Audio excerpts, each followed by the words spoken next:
आपका आज बहुत बहुत स्वागत है। मैं विवेक बिंद्रा, मोटिवेशन स्पीकर और बिजनेस कोच। रितेश अग्रवाल का ओयो 25 साल के जेंटलमैन, 93 में जन्म लिया, उड़ीसा के कटक में। कहते हैं केमती अच्छंती है, कम ऑन, भालो अच्छंती। ये उड़िया लड़का 13 साल की उम्र में दुनिया भर में घूमना शुरू कर दिया। इसने पढ़ाई में बहुत मन नहीं लगता था। बचपन में एंटरप्रेन्योरशिप वर्ड सुना, एंटरप्रेन्योर बनूंगा, क्या बनूंगा मीनिंग नहीं मालूम था, लेकिन बच्चे क्लास में इंप्रेस हो गए, अरे एंटरप्रेन्योर बनेगा ये, हाँ। और तब से ये पीछे पड़ गए शब्द के। आगे चल के लंदन की बड़ी यूनिवर्सिटी मैनेजमेंट कॉलेज के अंदर इन्होंने एडमिशन तो लिया, लेकिन वहां पढ़ने का मन नहीं था इनका। एंटरप्रेन्योरशिप पे कहीं भी सेमिनार हो रहा हो, कोई क्लास हो रही हो, कोई कोर्स हो रहा हो, उसको जाके अटेंड करेंगे। ट्रैवल करते करते, ट्रैवल में इनका इंटरेस्ट था, होटल में नहीं था, लेकिन इंसिडेंटली एक्सीडेंटली इस बिजनेस में घुस गए। क्योंकि शुरू के दौरान ये देखते थे कि जो सस्ते होटल थे उनके वॉशरूम गंदे, वॉश बेसिन और भी गंदे, गद्दे चादर उससे भी ज्यादा गंदी, customer experience check in checkout पे बहुत ही गंदा। ये सोचे कि क्यों नहीं एक बड़ी प्रॉब्लम को सॉल्व करते हैं। छोटा अटेम्प्ट किया, ट्राई करना शुरू किया। 30 साल की उम्र के बाद जो लोग डेटा को समझना शुरू करते हैं, कंज्यूमर के बिहेवियर को समझना शुरू करते हैं, ये 30 साल नहीं 17 साल की उम्र में सीख गए। आज देखते हैं 25 साल की उम्र में आज दुनिया की फास्टेस्ट ग्रोइंग होटल चेन के मालिक रितेश अग्रवाल। आज इंडिया में जितना बड़ा बिजनेस है, लगभग उसका 50% बिजनेस ये चाइना में भी बिल्ड कर चुके हैं। मिशन बनाया, create great living spaces for a common man. Great living space और कॉमन मैन दोनों अलग अलग चीजें हैं, दोनों एक साथ नहीं आ सकती। वो साथ में लाना थोड़ा मुश्किल था। 2012 में ओराइवल स्टेज प्राइवेट लिमिटेड नाम की एक कंपनी की स्थापना करी। छोटे बच्चे थे, टीनेजर थे, गुड़गांव के हुड्डा सिटी सेंटर चले गए। वहां जाके एक होटल वाले को बोले, देखो भैया आपका होटल चल तो रहा नहीं है, इसमें लोग आ तो रहे नहीं है, कमरे खाली पड़े रहते हैं। ऐसा करते हैं, मैं आपको कमरे किराए पे चढ़वाता हूं, उसमें कुछ कमीशन मुझे दे देना। तो मालिक ने बोला, जा बेटा जा, बहुत साल हो गए मुझे काम धंधा करते। लोगों को विश्वास नहीं था, छोटा बच्चा था ना ये, लेकिन इसने उन्हें बोला कि देखो अगर लॉस हुआ तो मेरा, प्रॉफिट हुआ तो आधा आधा। ऐसा वो सोचा, चलो अच्छा है, बड़े बाप की औलाद है, पैसे बर्बाद करके चला जाएगा, करने दो ट्राई। 35,000 रुपए लेकर के दिल्ली के सदर बाजार, एक सदर बाजार दुनिया में हर जगह होता है, इसी प्रकार का सदर बाजार दिल्ली, 35,000 रुपए खर्च करके वहां से छोटी छोटी ऐसी आइटमें लेके आए जिससे अंदर से होटल के एक्सपीरियंस, बाथरूम, बेड, चादर, टॉयलेटरी, एमिनिटी, साफ सफाई, उसको अच्छा किया। वहां से मेहनत चालू करी, लेकिन बड़ा महंगा पड़ रहा था उनको, तकलीफें पड़ रही थी। वहां से इन्होंने सोचा कि मॉडल को स्केल अप करना है तो टेक्नोलॉजी चाहिए, और वहां से इसके बाद उन्होंने ओयो की स्थापना करी। ओयो का मतलब on your own, on your own. अपने आप अगर आप ट्रैवल कर रहे हैं, बैकपैक कर रहे हैं, आप जाएं और ओयो में जाकर के आराम से रह सकें। देखते ही देखते higher revenue, repeat customer, efficient operation, high class CRM, चारों चीजें दिखने लगी। प्रॉपर्टी का मालिक बोला, अरे बहुत बढ़िया चल रहा है यार, चलो धंधा आगे बढ़ाते हैं, एक होटल मेरा और है, वहां भी लग जाओ। और वहीं हरियाणा में गुड़गांव के प्रॉपर्टी ओनर उनको बोले, ए मेरी प्रॉपर्टी भी चढ़ा देगा क्या? और इसका धंधा वहीं से निकल पड़ा। एक से प्रॉफिट बनाते, अगली प्रॉपर्टी में घुसते, उसके बाद उससे अगली, तीसरी, पांचवी। यहां पे काम की बात समझिए है कि हर ओवरनाइट सक्सेस के पीछे कम से कम 5 साल का स्ट्रगल होता है। आज दुनिया भर में 50 कम से कम ओयो के कॉपी कैट बन गए हैं। ओयो ने किसी को कॉपी नहीं किया। ओयो की 7 सक्सेस स्ट्रैटेजी जो आपको बहुत काम आएगी। पहली सक्सेस स्ट्रैटेजी क्या है? Asset light strategy. क्या मीनिंग हुआ इसका? इन्होंने ध्यान से देखा, अनब्रांडेड होटल्स बहुत सारे हैं, ये एक बड़ा यूनिवर्स है अनब्रांडेड होटल्स का। उन सारे अनब्रांडेड होटल्स को एक ब्रांडेड इकोसिस्टम में अगर ला दें तो मजा आ जाएगा। बहुत बड़ा कस्टमर बेस था जो 1,000 रुपए से 2,000 रुपए के प्राइस पॉइंट पे काम करना चाहता था। लोअर मिड सेगमेंट का जो कस्टमर था उसको ग्रेट क्वालिटी एक्सपीरियंस चाहिए था, उसको इक्विलिब्रियम चाहिए था कि प्राइस कम हो, क्वालिटी अच्छा हो और लोकेशन सबसे अच्छा हो। तो ये लोकेशन पे बड़ा फोकस करते थे। ये सोचते थे किसी मॉल के पास हो होटल, कि रेलवे स्टेशन के पास हो, एयरपोर्ट के पास हो, किसी कॉर्पोरेट हब जहां पे बहुत एम्प्लॉयबिलिटी है उसके पास हो, ताकि होटल तुरंत पिकअप कर जाए। और उसके बाद इन्होंने धीरे धीरे यह समझना शुरू किया कि दुनिया की जितनी बड़ी होटल चेन्स हैं, ये सबका फोकस है उन होटल्स पे जहां 100 से ज्यादा कमरे हों, और 90% से ज्यादा होटल ऐसे हैं जिनके पास 100 से कम कमरे हैं। 10% होटल ऐसे हैं जिनके पास 100 से ज्यादा कमरे हैं। वो 90% होटल्स पे कोई ध्यान नहीं दे रहा था। इस बात को जरा पकड़िएगा मेरी, वो मार्केट जिस पे कोई ध्यान नहीं दे रहा था वहां पे इन्होंने ध्यान दिया।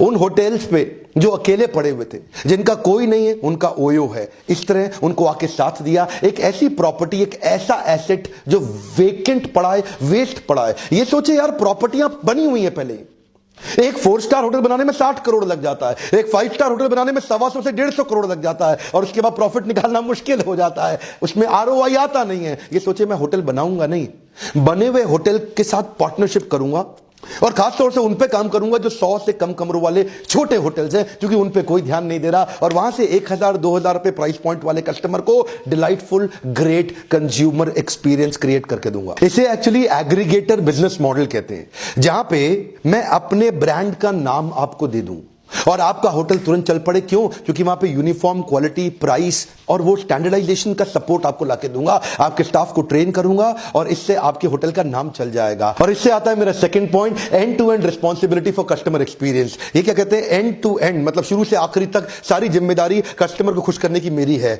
आप होटल के मालिक हैं, आपको टेंशन नहीं लेना, अब मैं करूंगा। अच्छा, तुम कैसे करोगे यार? ऐसा होटल का मालिक इनको बोला तो क्या बोले, जब कस्टमर को होटल ढूंढना होता है वो मैं कराऊंगा कि आसानी से उसको होटल मिल जाए, बुकिंग कैसे आसानी से हो जाए, check in easy, checkout easy, और अंदर सारे वर्ल्ड क्लास एक्सपीरियंस। अब वो होटल का ओनर जिसने होटल पे 30 करोड़ रुपए लगाए हुए हैं, छोटा होटल है, 30 करोड़ रुपए लगा दिए, लेकिन ये क्या करेंगे, 3 लाख रुपए और लगाएंगे। खाली 30 करोड़ नहीं लगाएंगे, कम ऑन, क्या 3 लाख रुपए और लगाएंगे, और उसके बाद उस होटल का लुक एंड फील और एक्सपीरियंस अंदर चेंज कर देंगे। लाइट्स बढ़िया लगा देंगे, अंदर बेडशीट, वॉशरूम सब बढ़िया कर देंगे, पेंट पॉलिश करके, ठोका पिटी टच करके सुपर हिट कर देंगे, अपग्रेड कर देंगे। क्योंकि इन्होंने एक्चुअली 300 लोगों की टीम बनाई है। क्या कहते हैं, इन्वेंट्री है, प्रॉपर्टी पहले से है, मैं बस उसको सुंदर ऐसा बना दूं, कस्टमर अंदर आती बोले यार अरे वाह। इससे इन्होंने बिल्ड किया अपनी तीसरी स्ट्रैटेजी, जिसको क्या बोलते हैं, प्रिडिक्टेबिलिटी विल ब्रिंग रिपीटेबिलिटी। अब प्रिडिक्टेबिलिटी का मतलब क्या हुआ, ध्यान से देखते थे, क्या चीज चल रही है उसको रिपीट कर दो, जो चीज बढ़िया चल रही है उसको रिपीट कर दो। पिछले पॉइंट में मैंने बताया ना कि ऑडिट मैकेनिज्म चालू किया, वो इतना ज्यादा चालू कर दिया कि हर 6 होटल के ऊपर एक क्लस्टर मैनेजर रखा। वो क्लस्टर मैनेजर क्या करेगा, हर हफ्ते एक होटल का नंबर आ जाएगा, 6 दिन में 6 होटल जाके कवर करेगा, और जाके वहां ऑडिट मारेगा, वहां जाके चेक करेगा, 160 पॉइंट्स पे चेक करेगा, वहां बिजली पानी चेक करेगा, पानी का टेंपरेचर चेक करेगा, उसकी सॉफ्टनेस चेक करेगा, पंखा एसी चेक करेगा, अगर एसी ठीक से कूलिंग नहीं कर रहा उसको ब्लैक रूम घोषित कर देगा, उस रूम की बुकिंग ही नहीं होने देगा। अब इतने सारे ऑडिट करेगा अलग अलग लेवल पे, खाना, इनफैक्ट वाईफाई की स्पीड तक चेक करेगा, कमरे की साफ सफाई डिटेल में चेक करेगा, अप्लायंस जो वहां पे दिए गए उनकी कंडीशन चेक करेगा, अगर इन रूम एमिनिटी सही जगह पे पड़ी है कि नहीं पड़ी है, बेड क्या परफेक्टली लगाया है कि नहीं लगाया है। अब छोटे होटल में बजट तो कम होता है ना, तो अगर बजट कम है तो क्या चाहिए आपको, कॉमन स्टैंडर्ड, कॉमन प्रोसेस, आप उसको रिपीट मार दो। कस्टमर जब होटल का रूम बुक करता है ना, तो जो उनकी वेबसाइट पे या ऐप पे जैसा कमरा दिख रहा है वैसा ही कमरा उसको मिलना भी चाहिए, कस्टमर को ये ना लगे चीटिंग हो रही है। अब वो रिपीटेबिलिटी आने से प्रिडिक्टेबिलिटी आ गई, प्रोसेस आने से अब कस्टमर प्रिडिक्ट कर सकता है कि मेरे को चादर, एसी, वाईफाई, ब्रेकफास्ट, साफ सफाई, वॉशरूम ओयो में हमेशा बढ़िया मिलेगा। प्रिडिक्टेबिलिटी से आ जाती है, और रिपीटेबिलिटी, रिपीट कस्टमर वापस आता है। तो इन्होंने क्या किया, अफोर्डेबल बना दिया, प्रिडिक्टेबल बना दिया, और हर जगह अवेलेबल बना दिया। अब चाहिए था इनको स्पीड और स्केल, तो उसके लिए इन्होंने बिल्ड करी टेक्नोलॉजी। चौथा point, technology for speed and scale. ये जानते थे अगर मुझे तेज चलना है और बड़ा करना है तो टेक्नोलॉजी बड़ी इंपॉर्टेंट है। 8 साल की उम्र से इन्होंने कोडिंग शुरू कर दी थी, टेक्नोलॉजी के मामले में बहुत तेज थे। ये जानते थे, इन्होंने मोबाइल ऐप भी ऐसा बनाया कि 3 क्लिक 5 सेकंड कमरा बुक। क्या? हाँ, सुनिएगा ध्यान से, 3 क्लिक के अंदर 5 सेकंड में उसको फनल को इतना छोटा कर दिया, इतना आसान कर दिया उसका रूम बुकिंग कस्टमर के लिए। कस्टमर के पास टाइम नहीं है, उसके पास अटेंशन स्पैन की बहुत कमी है। तो टेक्नोलॉजी लाने से ये कस्टमर के एक्सपीरियंस को, आपके ऑपरेशनल कैपेबिलिटी को, अपनी एफिशिएंसी को पूरा कंट्रोल में ले आते हैं। इसके लिए इन्होंने डेडिकेटेड डेटा साइंस की टीम बनाई। ये बड़ा क्रिटिकल था, डेटा साइंस की टीम बनाना। ये डेटा साइंस की टीम, और ये क्या कहते हैं, 2020 तक मैं 2020 technical professional IITian top class engineer ले आऊंगा। ऑलरेडी टीम बड़ी कर रहे हैं, पर 2020 तक 2020 लोग ले आऊंगा, जिससे मैं इनोवेशन पे लगातार पैसा डालता रहूंगा। इन्होंने बड़ा डिपार्टमेंट और बड़ा फंड इनोवेशन पे डाल दिया है। इनके कई इनोवेशन और आर&डी सफल नहीं होते हैं, लेकिन फिर भी कहते हैं ट्राई मारते रहो, ट्राई मारते रहो, कस्टमर के एक्सपीरियंस लो, ट्राई मारो। टेक्नोलॉजी से ही मेरी बड़ी स्पीड और बड़ा स्केल आएगा, जिससे मैं बाकी सारे कंपटीशन को बर्बाद करूंगा। ये टेक्नोलॉजी का, इंटरनेट ऑफ थिंग्स का, मशीन लर्निंग का, आर्टिफिशियल इंटेलिजेंस का, इसका फायदा समझिए। इन्होंने जो proprietary tool of mobile app build किया ना इन्वेंट्री मैनेजमेंट के लिए, उसका फायदा क्या है, इनकी अपनी टीम है हर जगह एक मैनेजर होता है इनका, हर देश में जहां जहां इनका ओयो चल रहा है वो एक अपना क्रिप्टॉन मोबाइल ऐप यूज करता है जो इनका इंटरनल ऐप है। उस ऐप की मदद से ये वहां के हर होटल की प्रॉपर्टी का रेट ऑफ रिटर्न कैसा आएगा, उसका यील्ड कैसा आएगा, कितना कमाऊंगा, कितनी इन्वेंट्री उसमें चढ़ रही है, कितनी उसमें बुकिंग, उससे क्या होगा ये उसके प्राइस पॉइंट को डिसाइड कर पाते हैं कि ये कमरा मुझे कितने रुपए में चढ़ाना है। थोड़ा मैं इसको साधारण भाषा में समझाता हूं। मान लो अगर इनके 10,000 होटल है तो हर होटल पे एक मैनेजर प्राइस पॉइंट के लिए लगाना पड़ेगा, तो मतलब 10,000 मैनेजर चाहिए।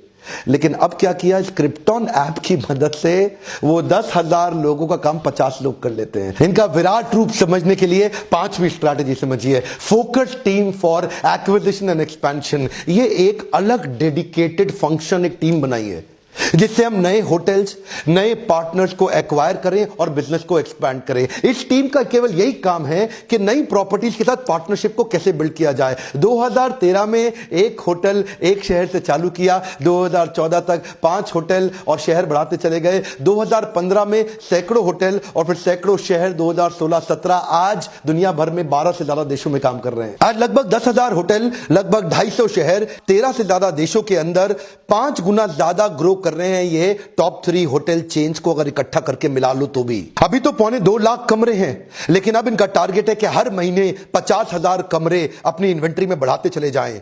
और ये कहते हैं 2023 तक इस रेट से हमारे पास 25 लाख कमरे हो जाएंगे, जो दुनिया की सबसे बड़ी होटल चेन से 2 गुना ज्यादा बड़ा होगा। आज हमारे देश की जो टॉप 10 होटल चेन्स हैं उनमें पहले नंबर पे तो ओयो है ही, लेकिन जो बाकी बची 9 है ना, जिसमें ताज है, ओबरॉय है, एचजी है, कार्लसन है, लेमन ट्री है, कई तरह की चेन्स, ये सारी चेन्स को इकट्ठा जोड़ दो, इन सारे होटल चेन्स को जो नंबर 2 से नंबर 9 तक हैं, ये सब मिलके भी आज जितने कमरे इनके पास हैं तो भी ये ओयो के आधे भी नहीं है इंडिया में। ये तेजी से एक्सपैंड कर रहा है। आप सोच रहे होंगे ओयो तो तेज एक्सपैंड कैसे किया, ये छोटा सा बच्चा 24-25 साल का, ये किया कैसे इसने? क्योंकि ये टेक्नोलॉजी का कमाल है। एक्सपेंशन की जो अलग टीम बनाई है उसमें उन्होंने क्या किया कि दूसरा आदमी जब होटल के साथ पार्टनरशिप करता है 8 महीने लगाता है, ये 8 दिन में कर लेते हैं। कैसे करते हैं? मोबाइल ऐप से ही सब चीजें भेजते हैं, उनको ऐप डाउनलोड करा देते हैं, उनके साथ मोबाइल पे ही कॉन्ट्रैक्ट साइन करा के वापस मंगा लेते हैं। उसके बाद 15 दिन में प्रॉपर्टी को एकदम अपग्रेड कर देंगे, जो मैं पहले बता चुका हूं आपको, प्रॉपर्टी को सुंदर बना देंगे और चालू। इस तरह से नई प्रॉपर्टी रोज एक के बाद एक के बाद एक। अब इतना तेज एक्सपैंड कर रहे हैं ना, जब एक्सपेंशन तेज है तो गलतियां भी तेज हो सकती हैं। उसके लिए उन्होंने बनाई 6ठी strategy, feedback to feed forward. इसका मतलब क्या हुआ? They say that we have a feedback driven strategy factory. जो भी कुछ करेंगे, जो भी कुछ नया लेकर के आएंगे, वो कस्टमर से लेकर के आएंगे। पहले आप किसी छोटे होटल में जाते थे ना, आपको कोई तकलीफ होती थी, आपकी कोई सुनवाई नहीं थी, कोई आपको नहीं सुनता था। वो होटल वाला आपसे बदतमीजी करता है, ढंग से सर्विस नहीं देता, गंदा रूम देता है, आपकी कोई नहीं सुनता था, आप कुड़ते रहते थे। लेकिन आज ओयो है, आपकी सुनने के लिए खड़ा है। आप मैनेजर को तुरंत फोन कर सकते हैं, इमीडिएट एक्शन होगा, वो होटल डीलिस्ट भी किया जा सकता है अगर वो ढंग से बिहेव ना करे। ये फायदा हुआ ओयो का, जिसके कारण आज कस्टमर कंप्लेंट रजिस्टर करा सकता है। अब ये सारी टेक्नोलॉजी को चलाने के लिए ह्यूमन एलिमेंट मिस नहीं होना चाहिए, क्योंकि ह्यूमन ही तो टेक्नोलॉजी चलाएगा। तो उसके लिए इन्होंने बनाई 7वीं strategy, lowest attrition with continuous training. ये अपनी टीम को इतना ट्रेन करते हैं, इतना ट्रेन करते हैं, इतना इंस्पायर एंगेज करते हैं कि 25 स्किलिंग इंस्टीट्यूट बना दिए ओयो ने, 25 ट्रेनिंग सेंटर्स बना दिए अपने लोगों के लिए ओयो ने। कंटिन्यूअस इतनी ट्रेनिंग देते हैं कि इनके जो 11 सीएक्सओ मतलब जो टॉप मैनेजमेंट के लोग हैं, वो जब से ज्वाइन किए उन 11 में से एक भी आदमी इनको छोड़ के नहीं गया कभी भी। तो ये जो कंटिन्यूअस अपग्रेडिंग है, इनफैक्ट यहां पे इनके ऐप पे अगर इनको खबर लग जाए कि इनके किसी भी होटल के अंदर कोई एम्प्लॉय ढंग से सर्विस नहीं कर रहा है, वो ढंग से बिहेव नहीं कर रहा या up to mark standard follow नहीं कर रहा, तो इनको तुरंत उसका नाम मिल जाएगा। ये उसको होटल से निकाल के ले आएंगे, उसको अपने स्किलिंग सेंटर, अपने ट्रेनिंग इंस्टीट्यूट में भेज देंगे, उसकी पहले ट्रेनिंग कराएंगे, उसको अपग्रेड करेंगे, उसका टेस्ट लेंगे, असेसमेंट लेंगे, सेट हो जाएगा, ठीक हो जाएगा, फिट हो जाएगा, परफॉर्मेंस इंप्रूवमेंट प्लान ओके हो जाएगा, वापस होटल भेज देंगे। अब सर्विस कर, फिर उसको ध्यान से देखेंगे अब ये ठीक से सर्विस कर रहा है कि नहीं कर रहा। ये जो लोगों को ट्रेन कर रहे हैं, हड़का नहीं रहे, डांट नहीं रहे, धमका नहीं रहे, लोग छोड़ के नहीं जाते। कहते हैं बच्चा भी तो नीचे गिरता है, अगर नीचे गिर गया तो बच्चे को छोड़ दो क्या? नहीं, उसको खड़ा करके फिर से इंस्पायर करो, एंगेज करो। आदमी हायर करने से पहले 5 चीजें देखते हैं, उसका स्किल कैसा है यानी कि कार्य कुशलता, उसका विल कैसा है यानी कि कार्य करने की इच्छा, उसमें हार्डवर्क करेगा कि नहीं करेगा, ये तीसरी बात। और चौथी चीज चेक करते हैं कि क्या वो मैनेज कर सकता है चीजों को, ऑपरेशंस, डेटा, नंबर। और 5वीं चीज, क्या वो लीडर यानी कि मैनेजर भी और लीडर भी, लीडर मतलब इंस्पायर भी कर सकता है, तो मैनेज भी करे, इंस्पायर भी करे। इस तरह से बढ़िया टीम डेवलप करी,